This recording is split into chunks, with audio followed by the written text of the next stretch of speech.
When it comes to having a unit that stands out visually from the rest of the army, they don't come much prettier than the Stormcast Prosecutors, with a great pose, smaller shields, and of course the magical wings on the back. I'm painting this unit up for my Stormcast Fair army, and I'm looking for a quick and easy way to paint the wings, but also looks good on the battlefield. So after giving them a base spray of Halford's Grey Primer, then a spray of Wraithbone, the first thing I wanted to do was to paint the blue parts with Caldor Sky. Blue and white are the main colours of the city of Fairfarrig, so I always make sure that they're the main colours across the whole army. But I don't want to overdo it with the blue, so I just paint the weapon handles, the armour panels on the legs, and the inner parts of the shield. It's only 3 small parts of the model, but the blue really stands out when the model is mostly white.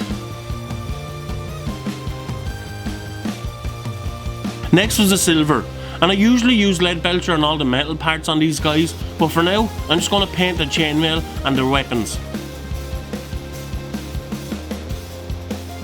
For the rest of the metal parts like the shield, the wings and some of the armour parts, I switched to Retributor armour. This decorative colour is going to give them more of an elite look from the rest of the units in the army, although the magic wings pretty much does that already.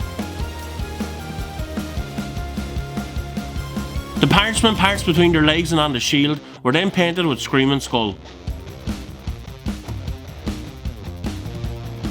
With all the base coats down, next was the shading, and for the most part shading is pretty straightforward, but with white it can be tricky. Instead of just covering it with a much darker shade, I wanted to give a light grey bluish shade. To get this shade, I make a mix roughly of 90% Lamb Medium and 10% Farnesian Grey. It's light enough so when it's used, it almost gives an ethereal look onto the model.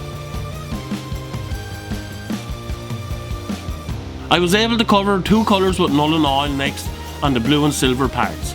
Null and Oil over silver always looks good, but Null and Oil over Caldor Sky has really grown on me lately. It just about lets some of the brightness come through it. Next was the gold, and I went with Reikland Flesh Shade for this, because just like Null and Oil over the Caldor Sky, it darkens the gold, but just about lets enough of it shine through. I think it makes it look like a stronger gold than just being a type of flashy looking gold. The final shade then was Skeleton Horde over the parchment parts. With the shades dry, next was the steady hand part, and I start off the highlighting with Pallid Witch Flesh along the edges of the armour and the white feathers. This is definitely the most time consuming part, and I really needed to focus on getting the highlights on as tidy as I can. Tricky to do, but well worth it in the end. To help brighten the blue back up, I used Calgar Blue along the edges of the armour. For the silver and gold, I started off with a dry brush of Stormhost Silver on the top of the wings, but I switched back to a smaller detail brush to pick out the smaller details like on the shield, the weapons, the chainmail and the armour parts. The final highlight for now is an edge highlight of Screaming Skull on the parchments. We finally come to the wings, the most intimidating part of these guys. But as I said earlier, I wanted to find a quick and easy way to get these ready for the tabletop. Ideally, I would have preferred to paint the wings separate from the model, but with the excitement of getting a new model, I ended up gluing them straight on. Past Sponge can be an asshole sometimes. I knew I wanted these to be bright, so I gave them a base colour of white scar to start off. I wanted them to have a bright blue ethereal look, so I went along the same lines as what I did with the white armour, but this time I made a mix of about 80% Lamb Medium and 20% Temple Guard Blue. When it was dry, I added another layer over it.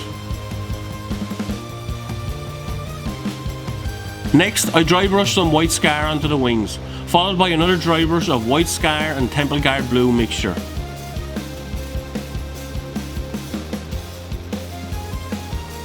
I thought I was almost finished, but I noticed that I hadn't painted the faces on 2 of the guys, so I took out good old Guilliman Flesh to get the job done.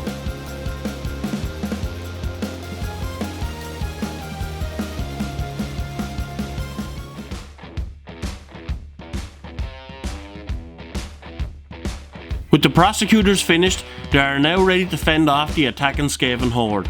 These guys look great when painted and really stand out on the battlefield.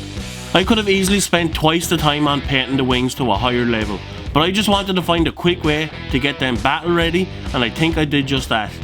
There are just 3 hero models left in the Stormcast Skaven Tide army, and next is going to be one of my favourite models, the Night Quester. But if you guys like this video, make sure to let me know in the comment section below, hit the like button, subscribe if you haven't, and once again, thanks for watching.